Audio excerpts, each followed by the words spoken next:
ꯑꯍꯥꯟꯕꯗ ꯇꯦꯟꯇꯛꯅ ꯃꯔꯨꯑꯣꯏꯕ ꯄꯥꯎꯁꯤꯡ ꯃꯌꯥꯝꯗ ꯊꯝꯖꯒꯦ꯫ ꯎꯈ꯭ꯔꯨꯜꯒꯤ ꯊꯧꯗꯣꯛꯇ ꯁꯤꯑꯦꯝꯅ ꯅꯨꯡꯉꯥꯏꯇꯕ ꯐꯣꯡꯗꯣꯛꯈ꯭ꯔꯦ꯫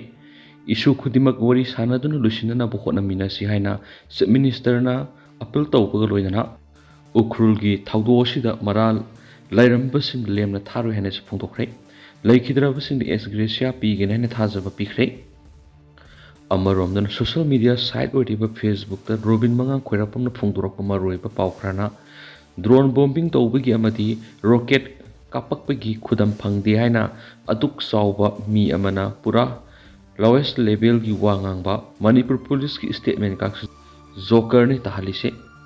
ꯀꯥꯞꯅꯐꯝ ꯗ꯭ꯔꯣꯟ ꯕꯣꯝ ꯊꯥꯗꯔꯛꯄ ꯃꯐꯝꯗꯨꯗ ꯗꯥꯏꯔꯦꯛ ꯌꯧꯔꯤꯕ ꯑꯩꯒ ꯆꯠꯃꯤꯟꯅꯕ ꯃꯤ 8 ꯀꯔꯥꯡ ꯃꯌꯥꯗ ꯂꯣꯏꯅ ꯇꯥꯔꯛꯄꯗꯒꯤ ꯔꯤꯝꯁꯇ ꯔꯥꯖꯇ ꯑꯣꯄꯔꯦꯁꯟ ꯇꯧꯈ꯭ꯔꯤꯁꯦ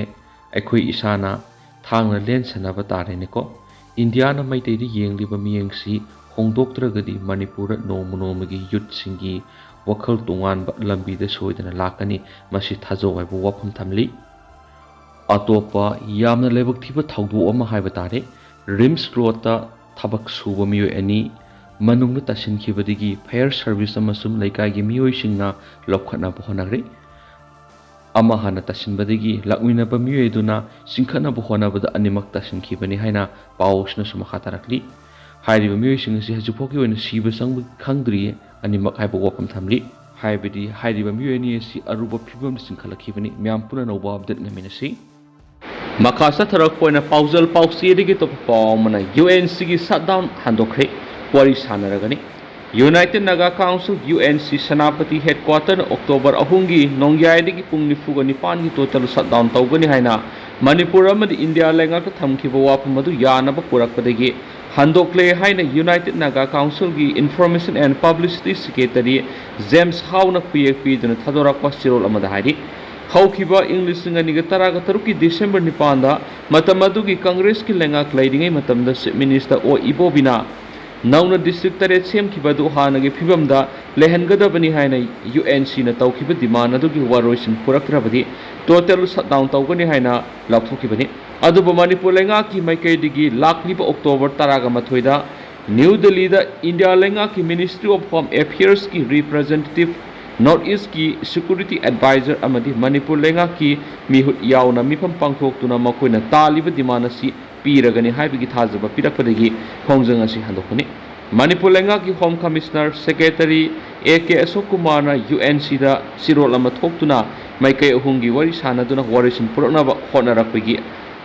ꯄꯨꯔꯛꯅꯕ ꯍꯥꯏꯔꯛꯄꯗꯒꯤ ꯈꯣꯡꯖꯪ ꯑꯁꯤ ꯍꯟꯗꯣꯛꯄꯅꯤ ꯍꯥꯏꯔꯤ꯫ ꯄꯟꯕ ꯌꯥꯕꯗꯤ ꯖꯤꯔꯤꯕꯥꯝ, ꯀꯛꯆꯤꯡ, ꯀꯥꯝꯖꯣꯡ, ꯀꯥꯡꯄꯣꯛꯄꯤ, ꯅꯣꯅꯦ, ꯐꯦꯔꯖꯣꯜ ꯑꯃꯁꯨꯡ ꯇꯦꯡꯅꯧꯄꯥꯜ ꯗꯤꯁꯇ꯭ꯔꯤꯛ 8 ꯑꯁꯤ ꯅꯧꯅ ꯁꯦꯝꯈꯤꯕ ꯑꯗꯨ ꯍꯥꯟꯅꯒꯤ ꯗꯤꯁꯇ꯭ꯔꯤꯛꯁꯤꯡꯗ ꯄꯨꯜꯂꯨ ꯍꯥꯏꯅ ꯗꯤꯃꯥꯟ ꯇꯧꯗꯨꯅ ꯂꯥꯛꯄꯅꯤ꯫ ꯑꯃꯔꯣꯝꯗꯅ ꯄꯨꯡ 24ꯒꯤ ꯃꯅꯤꯄꯨꯔ ꯕꯟꯗ ꯃꯤꯌꯥꯝꯗ ꯆꯩꯊꯦꯡ ꯄꯤꯈ꯭ꯔꯦ꯫ ꯁꯦꯞꯇꯦꯝꯕꯔ 18ꯗ ꯀꯩꯊꯦꯜ ꯃꯥꯟꯕꯤꯗ ꯂꯩꯕ 39 ꯁꯨꯕ ꯑꯁꯥꯝ ꯔꯥꯏꯐꯜꯁꯅ ꯁ꯭ꯇꯥꯐ ꯁꯦꯂꯦꯛꯁꯟ ꯀꯃꯤꯁꯟꯒꯤ ꯖꯦꯅꯔꯦꯜ ꯗ꯭ꯌꯨꯇꯤꯒꯤ ꯔꯤꯀ꯭ꯔꯨꯠꯃꯦꯟꯒꯤ ꯐꯤꯖꯤꯀꯦꯜ ꯑꯦꯛꯖꯥꯃꯤꯅꯦꯁꯟ ꯌꯥꯎꯕ ꯆꯠꯈꯤꯕ ꯊꯧꯕꯥꯜ ꯗꯤꯁꯇ꯭ꯔꯤꯛꯇꯒꯤ ꯅꯍꯥ 3ꯒꯤ ꯃꯅꯨꯡꯗ ꯑꯃ ꯊꯥꯗꯣꯛꯂꯛꯂꯒ ꯑꯣꯏꯅꯥꯝ ꯊꯣꯏꯊꯣꯏ ꯑꯃꯗꯤ ꯊꯣꯛꯁꯝ ꯊꯣꯏꯊꯣꯏꯕꯕꯨ ꯐꯥꯖꯤꯟꯗꯨꯅ ꯊꯝꯕꯒꯤ ꯃꯥꯌꯣꯛꯇ ꯁꯦꯝꯈꯤꯕ JACꯅ ꯊꯧꯕꯥꯜ ꯗꯤꯁꯇ꯭ꯔꯤꯛꯇ ꯆꯠꯊꯈꯤꯕ ꯄꯨꯡ 94ꯒꯤ ꯖꯦꯅꯔꯦꯜ ꯁ꯭ꯇ꯭ꯔꯥꯏꯛ ꯑꯗꯨꯗꯤ ꯄꯨꯡ 24ꯒꯤ ꯃꯅꯤꯄꯨꯔ ꯄꯨꯝꯕꯒꯤ ꯕꯟꯗꯅ ꯃꯤꯌꯥꯝꯒꯤ ꯄꯨꯟꯁꯤꯗ ꯑꯆꯧꯕ ꯆꯩꯊꯦꯡ ꯄꯤꯈ꯭ꯔꯦ꯫ ꯅꯍꯥ 2 ꯃꯐꯝ ꯃꯔꯥꯡ ꯈꯪꯗꯅ ꯂꯩꯔꯤꯕ ꯑꯁꯤꯒꯤ ꯃꯥꯌꯣꯛꯇ ꯁꯦꯝꯈꯤꯕ JACꯅ ꯃꯅꯤꯄꯨꯔ ꯂꯩꯉꯥꯛꯇ ꯇꯣꯉꯥꯟ ꯇꯣꯉꯥꯟꯕ ꯗꯤꯃꯥꯟ ꯀꯌꯥ ꯇꯥꯜꯂꯗꯨꯅ ꯉꯔꯥꯡꯗꯒꯤ ꯍꯧꯈꯤꯕ ꯖꯦꯅꯔꯦꯜ ꯁ꯭ꯇ꯭ꯔꯥꯏꯛ ꯑꯁꯤꯗ ꯃꯅꯤꯄꯨꯔ ꯂꯩꯉꯥꯛꯅ ꯊꯕꯛꯇ ꯑꯣꯟꯊꯣꯔꯛꯇꯕꯗꯒꯤ ꯃꯅꯤꯄꯨꯔ ꯄꯨꯝꯕꯗ ꯖꯦꯅꯔꯦꯜ ꯁ꯭ꯇ꯭ꯔꯥꯏꯛ ꯀꯧꯈꯤꯕꯅꯤ꯫ JACꯒꯤ ꯃꯥꯏꯀꯩꯗꯒꯤ ꯍꯧꯖꯤꯛ ꯊꯣꯛꯂꯤꯕ ꯃꯅꯤꯄꯨꯔꯒꯤ ꯏꯔꯥꯡ ꯑꯁꯤ ꯁꯥꯟꯇꯤ ꯍꯟꯖꯤꯜꯂꯛꯂꯦ ꯍꯥꯏꯅ ꯂꯩꯉꯥꯛꯀꯤ ꯃꯥꯏꯀꯩꯗꯒꯤ ꯐꯣꯡꯗꯣꯛꯄ ꯂꯩꯔꯕꯁꯨ ꯇꯝꯄꯥꯛꯀꯤ ꯈꯨꯜꯗ ꯈꯨꯟꯗꯥꯔꯤꯕ ꯃꯤꯇꯩꯁꯤꯡꯗ ꯇꯠꯇꯅ ꯕꯣꯝ ꯑꯃꯗꯤ ꯅꯣꯡꯃꯩ ꯀꯥꯞꯁꯤꯟꯕꯒꯤ ꯃꯊꯛꯇ ꯑꯉꯥꯡ ꯑꯍꯜ ꯈꯥꯏꯗꯅ ꯐꯥꯕ ꯄꯨꯟꯕꯒꯤ ꯊꯕꯛ ꯆꯠꯊꯔꯛꯂꯤꯕꯁꯤ ꯏꯟꯗꯤꯌꯥ ꯂꯩꯉꯥꯛꯅ ꯃꯤꯆꯝ ꯃꯤꯌꯥꯝꯒꯤ ꯄꯨꯟꯁꯤ ꯉꯥꯛꯁꯦꯟꯅꯅꯕ ꯊꯥꯔꯛꯂꯤꯕ ꯄꯦꯔꯥꯃꯤꯂꯤꯇꯔꯤ ꯐꯣꯔꯁꯁꯤꯡꯅ ꯃꯊꯧ ꯅꯤꯡꯊꯤꯅ ꯇꯧꯗꯕꯗꯒꯤ ꯊꯣꯛꯂꯛꯄꯅꯤ꯫ ꯀꯔꯤꯒꯨꯝꯕ ꯍꯧꯖꯤꯛ ꯆꯠꯊꯔꯤꯕ ꯃꯅꯤꯄꯨꯔ ꯄꯨꯝꯕꯗ ꯀꯧꯔꯤꯕ ꯕꯟ ꯑꯁꯤꯗ ꯂꯩꯉꯥꯛꯀꯤ ꯃꯥꯏꯀꯩꯗꯒꯤ ꯆꯞ ꯆꯥꯕ ꯄꯥꯎꯈꯨꯝ ꯂꯥꯛꯇ꯭ꯔꯕꯗꯤ ꯍꯦꯟꯅ ꯀꯟꯕ ꯈꯣꯡꯖꯪ ꯀꯌꯥ ꯆꯪꯁꯤꯟꯒꯅꯤ ꯍꯥꯏꯅ ꯉꯔꯥꯡ ꯂꯥꯎꯊꯣꯛꯈ꯭ꯔꯕꯅꯤ꯫ JACꯅ ꯆꯪꯁꯤꯜꯂꯤꯕ ꯕꯟ ꯑꯁꯤꯗ ꯃꯅꯤꯄꯨꯔꯗ ꯂꯩꯔꯤꯕ ꯇꯣꯉꯥꯟ ꯇꯣꯉꯥꯟꯕ ꯁꯤꯚꯤꯜ ꯁꯣꯁꯥꯏꯇꯤ ꯑꯣꯔꯒꯅꯥꯏꯖꯦꯁꯟ, ꯀ꯭ꯂꯕ ꯑꯃꯗꯤ ꯀꯩꯊꯦꯜ ꯐꯝꯕꯤ ꯏꯃꯥꯁꯤꯡꯅ ꯃꯄꯨꯡ ꯐꯥꯅ ꯁꯄꯣꯔꯠ ꯇꯧꯕꯗꯨꯅ ꯉꯁꯤ ꯂꯝꯕꯤ ꯀꯌꯥ ꯊꯤꯡꯈꯤ, ꯀꯩꯊꯦꯜ ꯀꯥꯅꯈꯤꯗꯦ꯫ ꯄꯨꯡ 24ꯒꯤ ꯖꯦꯅꯔꯦꯜ ꯁ꯭ꯇ꯭ꯔꯥꯏꯛ ꯑꯁꯤꯅ ꯃꯤꯌꯥꯝꯒꯤ ꯄꯨꯟꯁꯤꯗ ꯌꯥꯝꯅ ꯆꯥꯎꯅ ꯑꯀꯥꯏꯕ ꯄꯤꯈ꯭ꯔꯦ꯫ ꯃꯈꯥ ꯆꯠꯊꯔꯛꯄ ꯑꯣꯏꯅ ꯄꯥꯎꯖꯦꯜ ꯄꯥꯎꯆꯦꯗꯅ ꯁꯨꯝꯅ ꯔꯤꯄꯣꯔꯠ ꯇꯧꯔꯤ꯫ ꯎꯈ꯭ꯔꯨꯜꯗ ꯂꯝꯒꯤ ꯃꯨꯛꯅꯕꯗ MR ꯑꯃ ꯌꯥꯎꯅ 3 ꯁꯤꯔꯦ, ꯀꯌꯥ ꯁꯣꯛꯂꯤ꯫ Say kiyagi mamangdagi ukul district ki hundung village amadi ukul